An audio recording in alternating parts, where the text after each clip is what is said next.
warisan itu ada 3. Yang pertama ada pewaris, yang kedua ada ahli waris, yang ketiga ada harta yang ditinggalkan. Jadi kalau ada orang meninggal dunia, ahli warisnya banyak, tapi nggak ada harta, apakah berlaku masalah warisan? Tidak, hansip rukun, ya, nggak cukup rukun. Ataupun ada orang meninggal dunia, banyak ahli harta dia. Ketika dilihat ahli waris, nggak ada seorang pun. Ya. Anak nggak ada, orang tua sudah meninggal dunia, saudara nggak ada, ponakan nggak ada, paman nggak ada, sepupu nggak ada, semua nggak ada. Maka harta itu dibawa kemana? Dibawa ke Baitul Mal Muslimin untuk dikelola untuk kemaslahatan umat. Ya. Jadi ini berkaitan dengan rukun. Yang kedua, nanti ada syarat. Syarat kewarisan itu yang pertama adalah meninggalnya si pewaris. Ya. Jadi bicara tentang masalah warisan berlaku ketika ada yang meninggal dunia.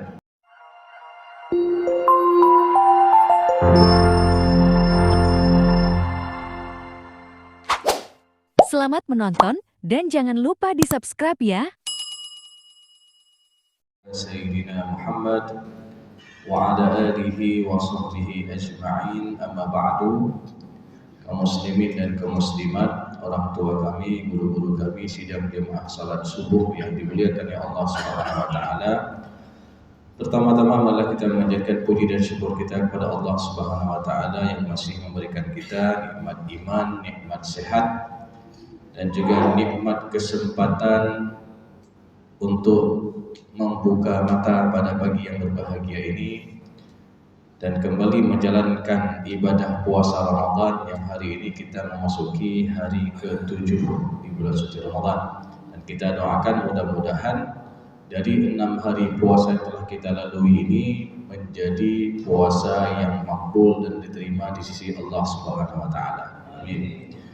Salawat dan salam tak lupa pula kita sampaikan kepada Nabi Muhammad SAW, Rasulullah sebagai qudwah hasanah, Rasulullah sebagai suri tauladan yang baik yang patut kita contohi dalam kehidupan kita sehari-hari.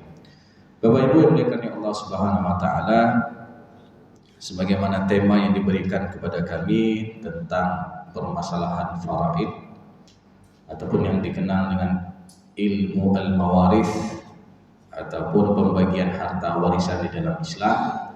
Tentu bicara tentang masalah faraid ataupun al-mawarith ini berarti kita membincangkan tentang permasalahan hukum yang detail yang Allah sebutkan di dalam Al-Quran.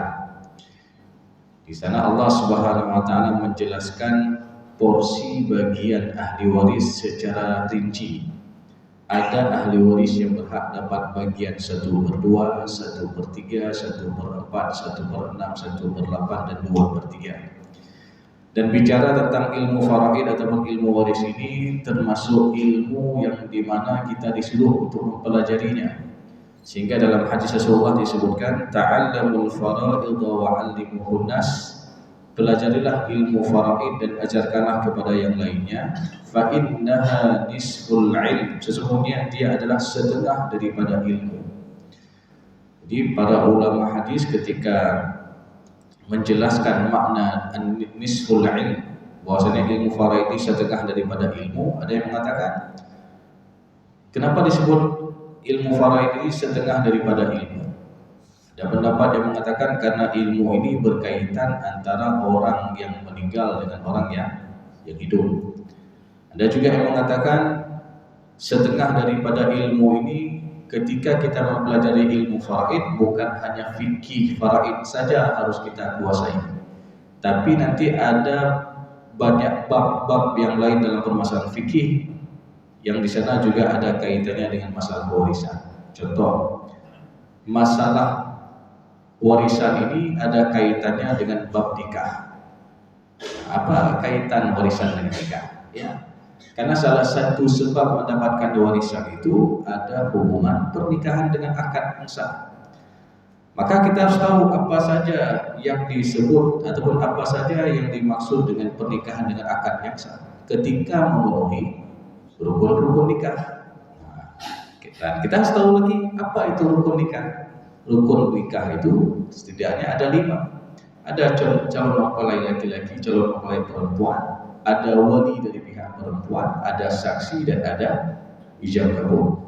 Jadi harus memenuhi 5 rukun nikah tersebut baru disebut itu adalah pernikahan dengan akad yang sah. Karena terakhir ini kita juga mendengar di akhir tahun kemarin ya terjadi sebuah penggerebekan di daerah terminal lama di Kedah. Ditemukan ada beberapa pasangan mereka punya pencatatan nikah, tapi pencatatan nikah ini secara ilegal. Mereka nikah siri tanpa wali. Gimana cara nikah siri tanpa wali? Ya. Jadi ini sudah jelas secara hukum ini sudah bermasalah. Ya. Maka kalau ada orang menikah seperti itu, maka ini tidak saling mewarisi, ya, karena tidak memenuhi kriteria sebab mendapatkan warisan karena pernikahan dengan akad yang sah. Kemudian juga bicara tentang masalah warisan ada kaitannya juga dengan bab talak. Apa kaitan warisan dengan talak? Kita tahu talak ini adalah putusnya hubungan suami istri. Contoh kasus beberapa waktu yang lalu ketika ada seorang suami mentalak istrinya. Saya talak, jatuh talak. Sehingga dalam hal ini jemaah yang dimuliakan oleh Allah Subhanahu wa taala, konsekuensi hukumnya ketika seorang suami mengucapkan kalimat talak adanya masa iddah.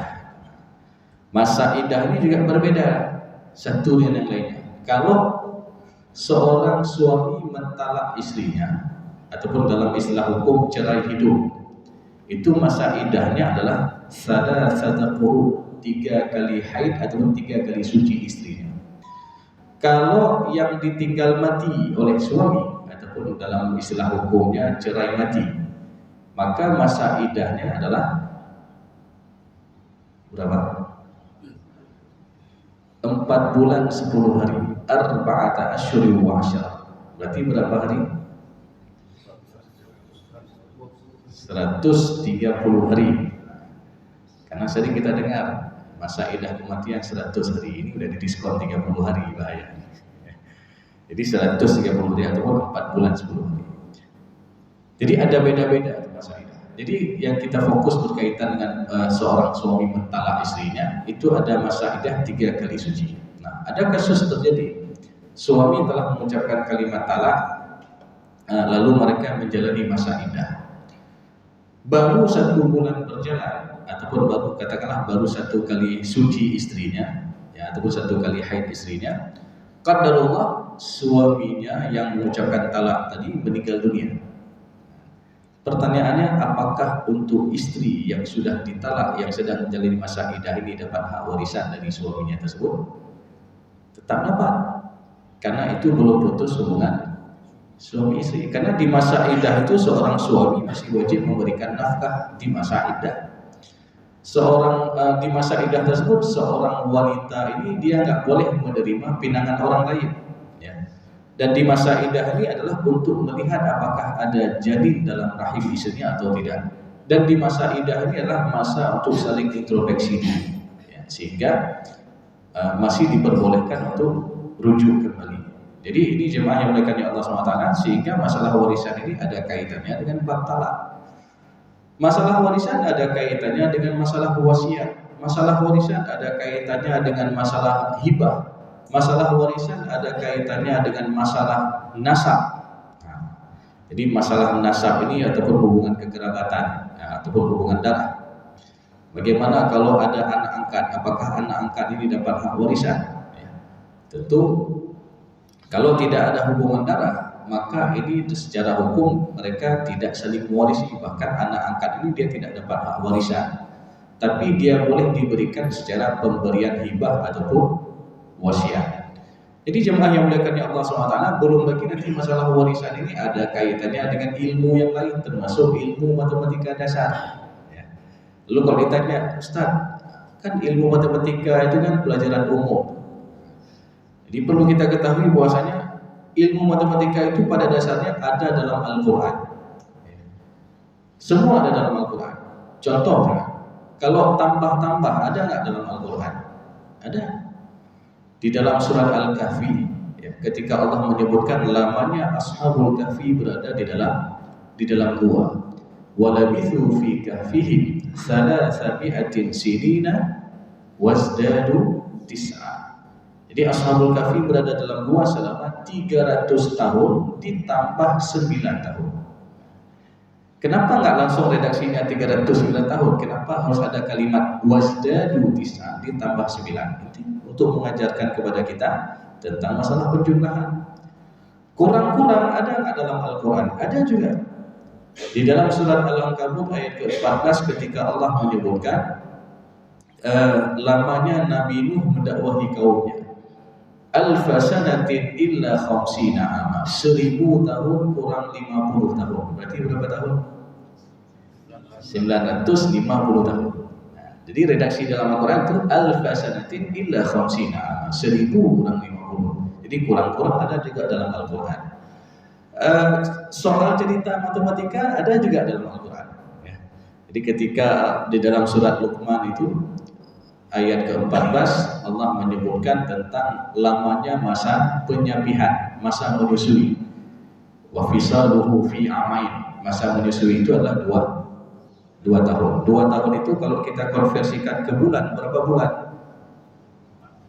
24 bulan. Nah, nanti ketika kita lihat dalam surat Al-Ahqaf ayat ke-15 itu redaksinya hampir sama. Kita disuruh berbuat baik kepada kedua orang tua kita, khususnya ibunda kita yang telah melewati masa hamil plus sapi selama 30 bulan. Wa hamluhu wa fisaluhu 30 syahra. Jadi masa hamil ditambah masa penyapihan selama 30 bulan. Sehingga kalau ditanya berarti berapa lamanya masa kehamilan itu? Selisihnya berapa bulan? 6 bulan ya? Tadi 2 tahun masa menyusui sama dengan 24 bulan. Surat Al-Ahqaf ayat ke-15 sebutkan masa hamil ditambah sapi selama 30 bulan. Berarti selisihnya 6 bulan. Sehingga kata para ulama 6 bulan inilah masa paling rendah kehamilan seseorang. Walaupun secara normalnya adalah 9 bulan. Jadi ya, kita mengenal dengan istilah apa? Kalau lahir itu di bawah 9 bulan bayi prematur. Jadi ini juga ada dalam Al-Quran perhitungan seperti ini. Makanya masalah warisan ini kata Rasulullah SAW mengatakan fa'innaha nisful ilm wa huwa yunsa. Dan ilmu ini kata Rasulullah termasuk ilmu yang dilupakan. Ya. Gak banyak orang yang mau belajar ilmu ini. Apalagi nanti dia mengatakan Ustaz susah kali, kenapa ada matematikanya? Atau susah kali belajar masalah warisan ini, sensitif kali ilmu ini.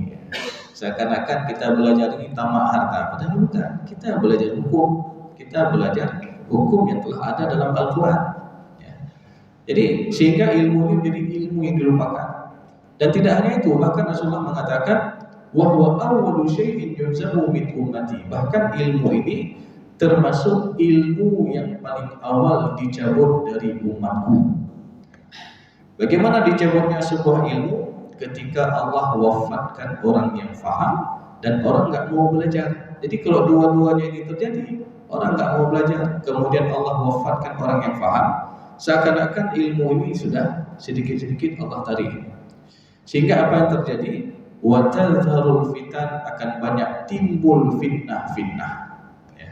Timbul permasalahan-permasalahan, timbul masalah sengketa-sengketa. Dan ini terbukti hari ini kalau kita lihat kasus-kasus yang ada di mahkamah syariah ataupun di pengadilan agama, termasuk kasus kedua terbanyak ya, setelah masalah perceraian itu adalah masalah kewarisan dengan segala macam problematikanya. Maka jemaah yang dimuliakan Allah Subhanahu wa taala, ini perlu kita pelajari bersama, karena ini juga mempelajari ilmu faraid salah satu daripada anjuran daripada Rasulullah SAW untuk kita senantiasa mempelajarinya. Kemudian juga jemaah yang dimuliakan Allah Subhanahu wa taala, permasalahan kewarisan ini yang dalam aturan ataupun secara dasar fikih kita harus mengetahui yang pertama berkaitan dengan rukun-rukunnya.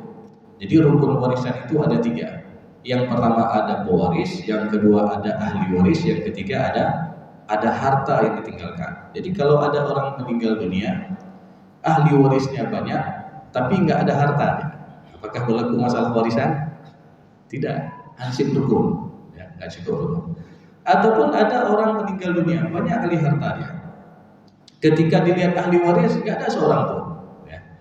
Anak nggak ada, orang tua sudah dua meninggal dunia, saudara nggak ada, ponakan nggak ada, paman nggak ada, sepupu nggak ada, semua nggak ada. Maka harta itu dibawa kemana?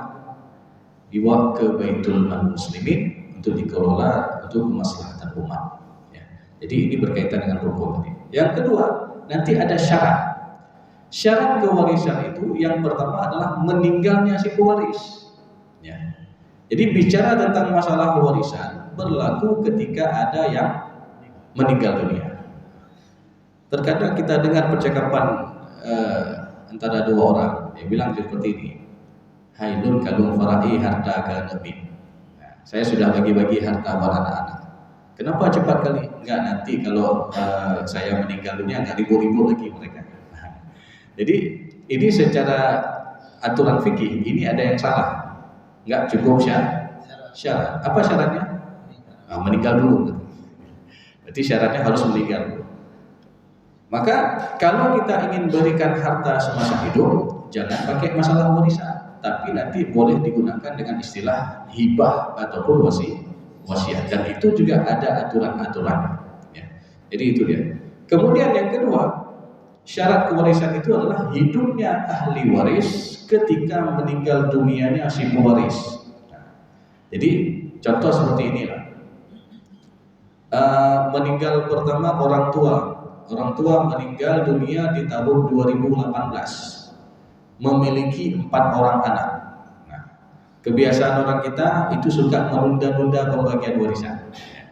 Belum dibagi harta peninggalan orang tua, ya, yang ketika itu semua anak 4-4 masih hidup. Nah, tahun 2020 ketika COVID meninggal anak pertama. Yang mana anak pertama ini sudah menikah dan ada anak. Baru mau dibagi harta tahun 2023. Pertanyaannya, apakah untuk si anak dari anak pertama yang sudah meninggal ini dia dapat hak? Dapat. Jangan langsung dia bilang nyoka patah titi anak. Dapat. Karena kenapa? Penentuan ahli waris itu ketika meninggal dunia pewaris. Ya. Oh, orang ayahnya meninggal dunia 2018. Siapa masih hidup ketika itu? Semua anak masih hidup. Maka semua ini tetap dihitung haknya. Walaupun sekarang anak pertama sudah meninggal dunia, tetap dihitung haknya. Nanti hak untuk anak pertama baru difaraikan lagi kepada ahli warisnya, kepada anaknya. Ya. Jadi seperti itu. Jadi penentuan ahli waris bukan ketika mau bagi, tapi adalah ketika meninggal dunia si pewaris. Nah, kemudian yang ketiga, syarat yang ketiga mengetahui hubungan antara ahli waris dengan pewaris. Oh, saya anak almarhum, ini anak apa dulu nih? Harus kita perjelas apakah ini anak kandung, ataupun ini anak angkat, ataupun ini anak tiri. Jadi harus jelas hubungannya dengan almarhum. Ya. Jadi terkadang dia bilang saya anak almarhum, rupanya setelah dicek-cek itu adalah anak angkat misalnya. Maka secara hukum faraid ataupun hukum waris, anak angkat ini dia tidak dapat hak secara faraid, tapi dia boleh diberikan pemberian ataupun hibah. Ya. Begitu juga saudara. Seorang meninggal dunia nggak ada anak, nggak ada lagi orang tua, tapi dia punya saudara. Maka harus kita pastikan ini saudara apa? Karena saudara banyak istilahnya. Ada saudara kandung, apalagi saudara sepupu, apalagi saudara tiri. Ada yang lain? Ya. Jadi ada saudara kandung. Makna kandung ini adalah satu ayah, satu mama dengan almarhum. Nanti ada saudara sebapak. Berarti sabok ya beda mak dengan almarhum. Ada juga saudara seibu, nanti satu ibu beda ayah. Maknanya masih ada hubungan kekerabatan darah. Oh, satu darah dengan mamanya, satu darah dengan ayahnya. Jangan langsung kita katakan tadi, oh ini anak tiri, jangan. Ya, ataupun saudara tiri. Padahal itu adalah saudara sebapak ataupun seibu. Ya, ini masih ada hubungan kekerabatan. Maka kita harus tahu juga bagaimana hubungan antara ahli waris dengan dengan pewaris. Kemudian jemaah yang dimuliakan oleh Allah Subhanahu wa taala, setelah kita tahu rukun tadi, syarat, kemudian juga ada sebab mendapatkan warisan. Tadi kita sudah menyinggung sedikit bahwasanya sebab mendapatkan warisan itu adanya hubungan pernikahan dengan akad yang sah, dan nanti yang kedua, sebab mendapatkan warisan adalah adanya hubungan darah dengan nasab yang hakiki, betul-betul ada hubungan darah. Berarti sekali lagi yang namanya anak angkat itu tidak dapat hak faraid. Kalau ditanya apa hukum mengangkat seorang anak, jadi kita lihat sejarah dulu, Rasulullah pernah mengangkat seorang anak bernama Zaid bin Harithah sebagai anak angkat Rasulullah SAW. Jadi Zaid bin Harithah ini termasuk anak angkat Rasulullah yang mana menemani Rasulullah ketika itu hijrah ke Taif. Sebelum Rasulullah hijrah ke Madinah. Jadi saking dekatnya Zaid bin Harithah tersebut dengan Rasulullah SAW, sampai-sampai para sahabat memanggil Zaid bin Muhammad. Sekali lagi ada Nabi Muhammad. Nah, ketika panggilan itu terjadi, langsung ditegur oleh Allah dalam surat Al-Ahzab ayat yang ketiga disebutkan bahwa ud'uhum li abaihim, panggillah anak-anak angkatmu itu dengan nama bapak-bapak mereka. Sehingga dalam hal ini yang dilarang dalam mengangkat anak itu adalah memberikan nasab atas nama orang tua angkatnya. Dan ini banyak terjadi di masyarakat. Saya ada beberapa kasus kita temukan di Banda Aceh di sini, dia angkat anak lalu dibuat di kakaknya sebagai anak kandung. Ini satu kebohongan. Karena ketika kebohongan itu telah terjadi, akan timbul kebohongan yang berkelanjutan. Kapan itu? Misalkan ketika yang diangkat ini anak perempuan. Ketika anak perempuan ini sudah dewasa, sudah balik, ini bukan mahram bagi orang tua angkatnya. Nggak boleh dia lihat auratnya, nggak boleh dia, misalkan dia peluk, dia cium kayak anak sendiri aja. Itu ada batasan-batasan, walaupun dirawat dari bayi sekalipun, itu nggak ada hubungan darah. Kemudian kebohongan berkelanjutan lagi kapan? Ketika anak perempuan ini sudah mau menikah, maka nggak boleh orang tua angkat jadi wali nikah. Wali itu tetap dari nasab. Kalau nggak ada nasab satupun, itu dari wali hakim nanti. Nggak boleh orang tua angkat jadi wali nikah.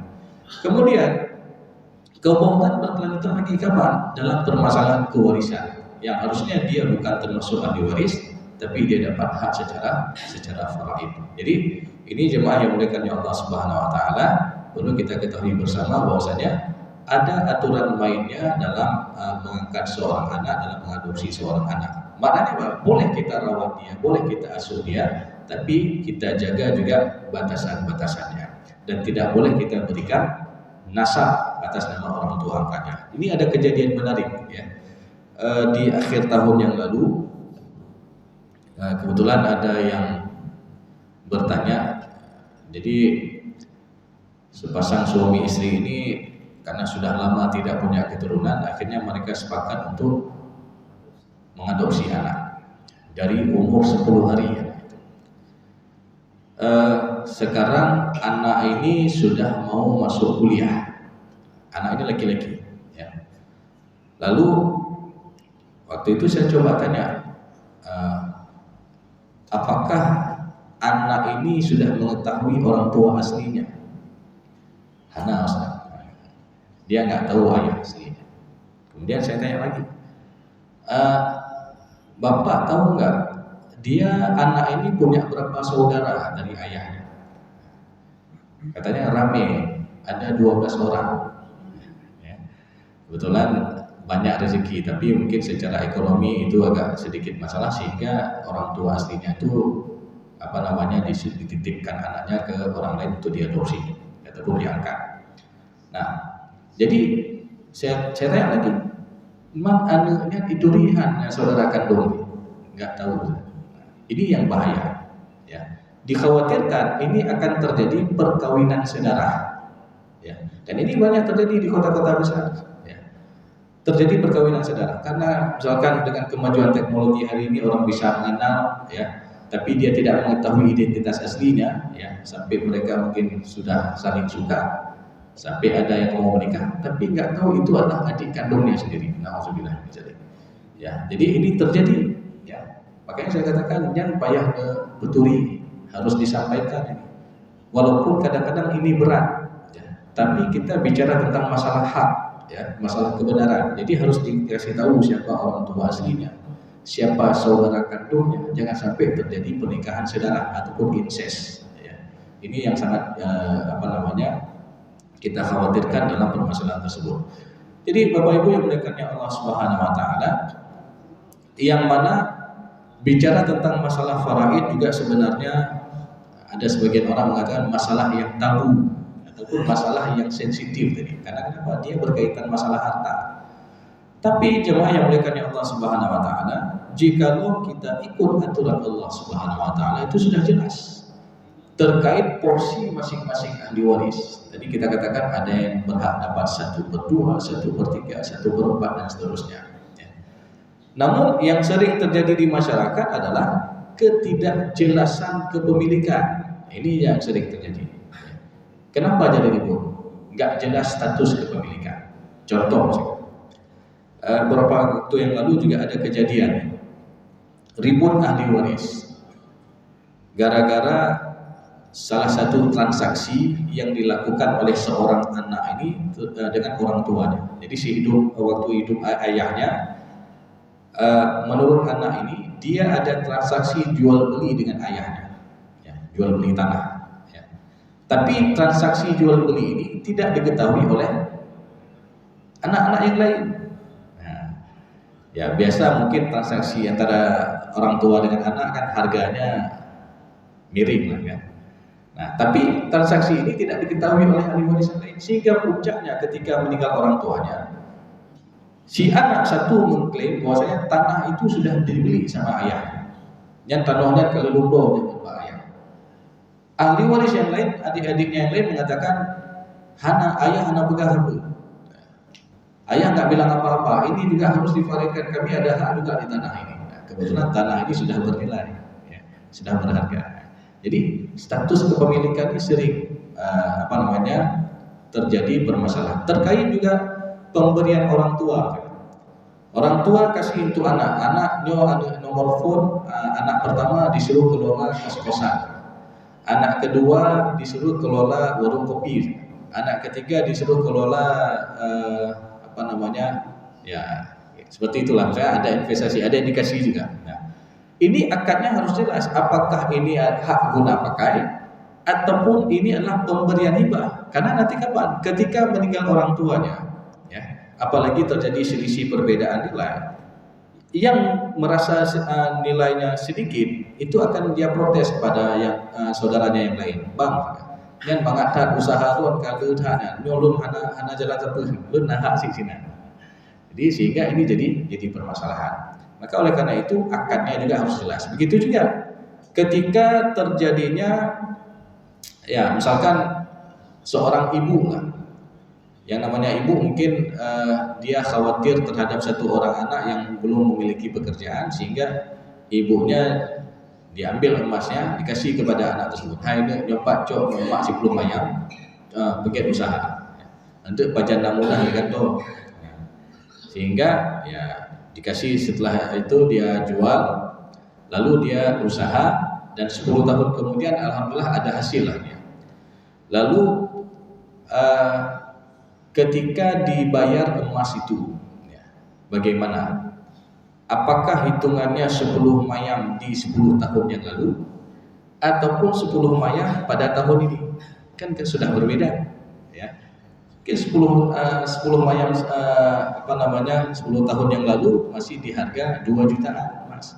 Sekarang 1 mayam sudah 5.100.000 ya, dengan ongkos ya. Nah, ini juga jadi masalah nanti. Apalagi misalkan kalau mamanya meninggal dunia, transaksi ini diketahui oleh anak-anak yang lain. Dia bilang nanti, "Bang, nyan bayi emak, kamu nahak sini." Jadi ini jadi masalah. Makanya akad-akad seperti ini harus diperjelas di awal. Kalau tidak, ini rentan terjadi permasalahan. Maka oleh karena itu jemaah yang muliakan ya Allah Subhanahu wa taala, Yang jelas dalam permasalahan warisan ini jangan sampai kita menzalimi hak orang lain. Karena bicara warisan kita bicara tentang masalah hak. Ketika kita menzalimi orang lain, maka ini akan mempengaruhi terhadap amal ibadah yang telah kita kumpulkan, yang telah kita bina. Sehingga Rasulullah SAW pernah mengatakan dalam hadisnya, al-muflisu min ummati, orang yang bangkrut dari umatku di hari akhir nanti, ya'ti yaumal qiyamati bisalatin wa siyamin wa zakah. Mereka banyak bawa pahala salat, mereka banyak bawa pahala puasa, mereka banyak bawa pahala zakat dan amal-amal yang lainnya. Tentu jadi pertanyaan, kenapa jadi bangkrut? Padahal dia secara hablum minallah bagus sekali dia. Rupanya ketika dilihat secara hablum minannas, kata Rasulullah, qad syatama hadza wa qadhafa hadza wa akala mala hadza wa daraba hadza wa safaqa dama hadza. Dia suka membuat kezaliman terhadap orang lain. Yang pertama, dia suka buat keributan. Yang kedua, dia suka memfitnah orang lain. Yang ketiga, dia suka memakan harta orang lain. Yang keempat, dia suka memukul orang lain. Dan yang kelima, dia suka melakukan tumpah darah terhadap orang lain.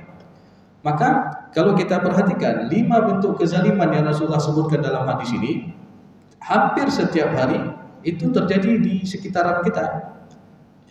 Ada orang yang ribut-ribut, ada orang yang saling memfitnah, ada orang yang suka memakan hak orang lain ataupun harta orang lain, ada yang suka pukul-pukul dan na'udzubillah ada yang sampai tumpah darah.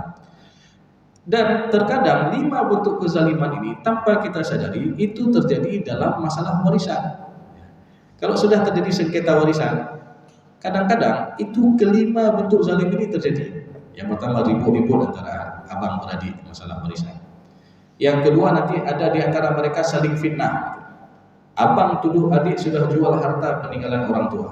Lalu adiknya bilang, bang tunggu dulu bang, waktu kami masih kecil abang sudah jual duluan harta ayah. Nah ini kan sudah saling fitnah di antara mereka.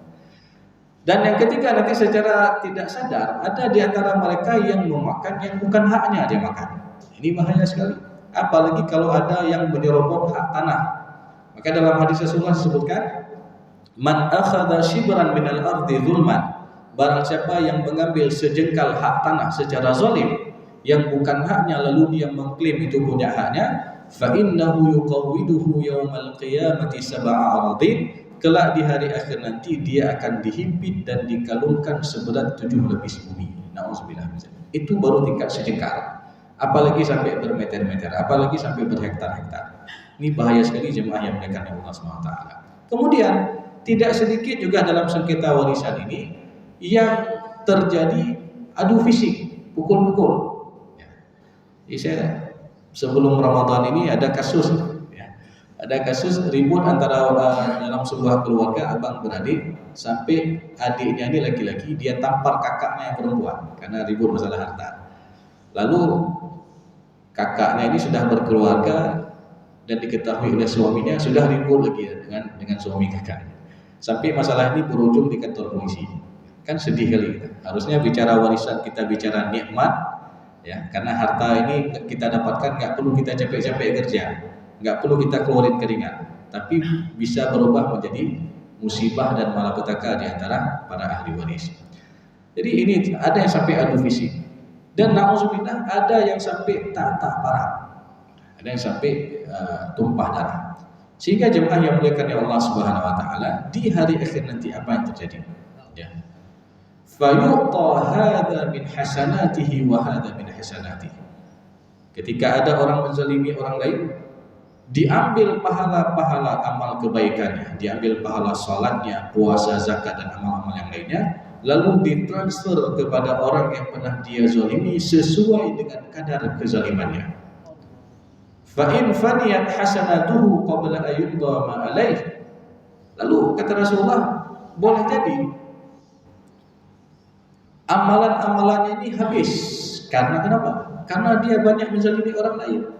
Dan ketika dicek lagi, dia pernah buat zalim kepada si fulan, dia pernah buat zalim kepada si fulan. Lalu amalnya sudah habis, sehingga ketika dia berbuat kezaliman pada orang lain lagi, kelak dia akan menanggung dosa orang yang pernah dia zalimi tersebut. Tsumma turiha finnar, kemudian dia dicampakkan ke dalam api neraka. Nauzubillah min dzalik. Maka oleh karena itu jemaah yang dimuliakan Allah Subhanahu wa taala, lebih bagus kondisi kita ini dizalimi daripada kita menzalimi. Ya. Dan pernah ada cerita lucu, tapi bukan lucu juga, tapi aneh juga.